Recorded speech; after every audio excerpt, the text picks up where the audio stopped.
एक छोटे से गांव में एक अजीब सी दुकान थी। उस दुकान का मालिक एक बूढ़ा आदमी था, जिसे सब लोग अजीब दुकान वाला कहते थे। उसकी दुकान में खिलौने, टॉफियां और रंग बिरंगी चीजें रखी होती, मगर सबसे अजीब बात यह थी कि वो हर बच्चे को अलग चीज देता था। एक दिन अली नाम का एक लड़का उस दुकान पर गया। उसने देखा कि गरीब बच्चा दुकान के बाहर खड़ा उदास है, क्योंकि उसके पास पैसे नहीं थे। अली ने अपनी जेब से कुछ सिक्के निकाले और उस बच्चे के लिए टॉफी खरीद दी। बूढ़े दुकानदार ने ये सब देखा और मुस्कुरा दिया। उसने अली को एक खूबसूरत छोटा सा खिलौना तोहफे में दे दिया। अली ने हैरान होकर पूछा, बाबा जी, आपने मुझे ये तोहफा क्यों दिया? बूढ़े दुकानदार ने नरमी से कहा, बेटा, मेरी दुकान का एक राज है।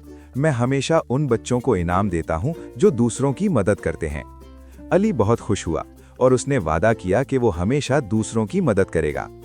सबक, मॉरल ऑफ द स्टोरी: जो बच्चे दूसरों की मदद करते हैं और मेहरबान होते हैं, उन्हें हमेशा खुशी और इनाम मिलता है।